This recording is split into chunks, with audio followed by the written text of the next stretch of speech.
today visiting us here is Cynthia Ritchie. She actually is from United States but has a very close and strong relationships with Pakistan. She's been, so we'd like to know what she's been doing there. So Cynthia, welcome here and tell us a little about what you're doing in Pakistan. No, shukriya. It's great to be here.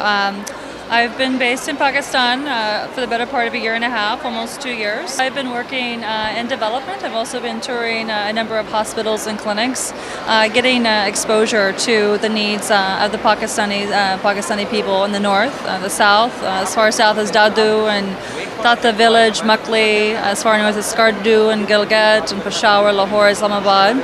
And now what I'm doing is I'm partnering with PBS. I will be a producer on a documentary that will focus on the healthcare needs of the people in the country. We're very excited about this.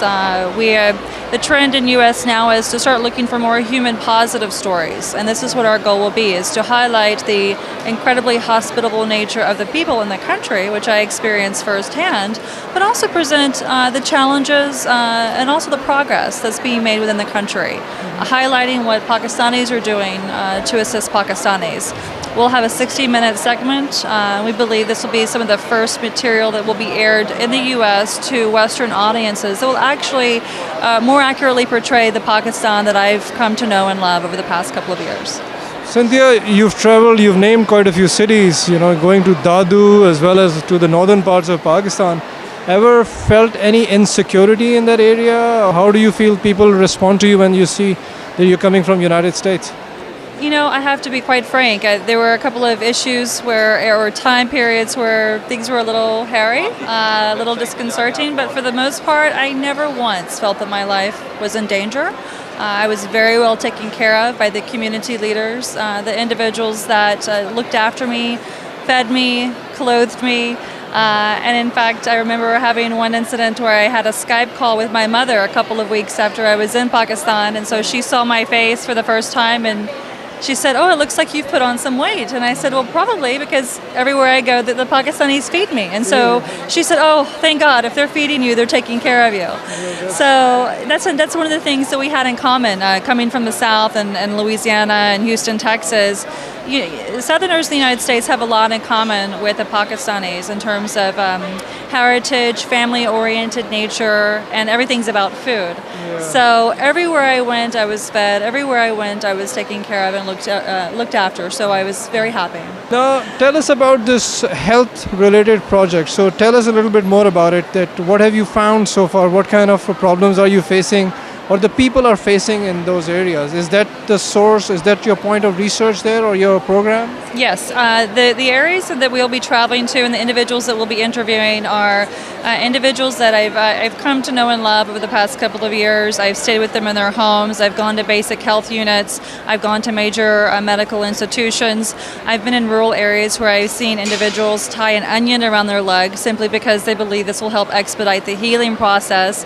And yet on the other side of that coin, there's modern-day telemedicine, where a healthcare practitioner can actually create an uplink and communicate to his or her patient and speak to them in real time, thereby saving that patient and their family thousands and thousands of rupees of travel costs, only to get to a hospital where they may or may not be seen. And that practitioner can actually write out a prescription in real time on a tablet, and it prints out, and they can go to a local pharmacist there. And so these patients are actually more likely to receive treatment, especially modern medical day treatment, from someone that's originally from their village. One of the things that I was recently studying was having the World Giving Index. The United States is obviously the #1 most generous nation in the world. Surprisingly, Pakistan stands 34th on that rank. Did you see any work on Pakistani Americans over here, how they're helping out the people there in Pakistan, any health-related issues, or the Pakistanis physicians there itself? Did you run into any programs? Absolutely. A number of good organizations were Omar Sana Welfare Foundation, Pakistani physicians based in Houston, Texas, that focus on thalassemia, treating blood-related disorders, especially near Karachi. Another, of course, Hashu Foundation. I'm just absolutely impressed with those in Rotary. I'm also a member of Rotary International, and my fellow Rotarians in Pakistan were absolutely gracious and adamant in helping to eradicate polio, which is still present, unfortunately, in Pakistan.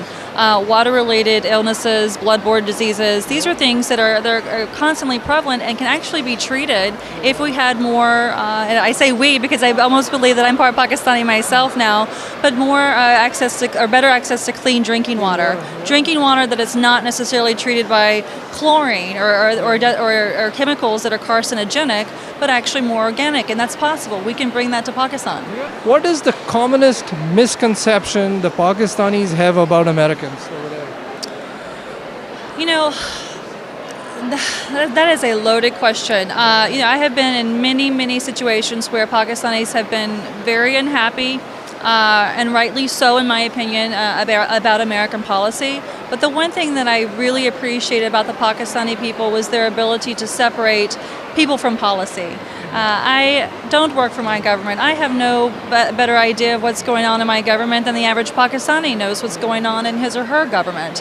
And I don't judge Pakistanis based on the quality of what their government does or does not do. And so I, in turn, appreciated the fact that I wasn't judged. I mean, there were times where people were wondering, Cynthia, what's a person like you doing in a country like this? And I would have to say, please just judge me by my actions. I've been treated very well. I was invited to Pakistan by Pakistanis, and I fully intend to make this a lifelong level of advocacy.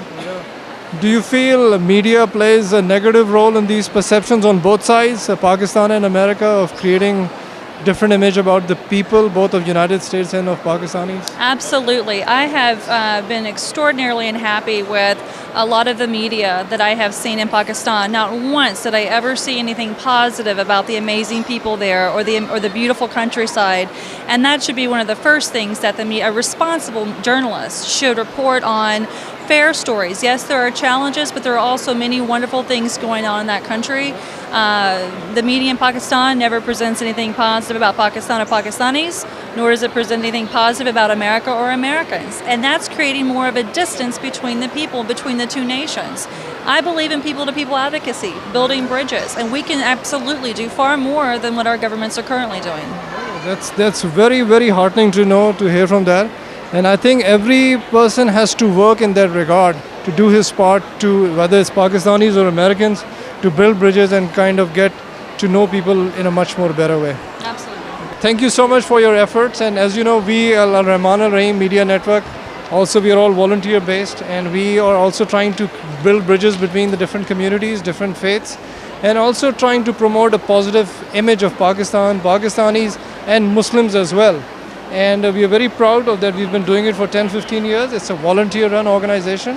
And what do you have anything to say about that? I absolutely can. I think it's a wonderful thing. I think that you, in the course, at the end of the day, will set the example of what good and responsible media and professional journalists will do. And inshallah, we'll be working together in the near future. Inshallah. Thank you very much.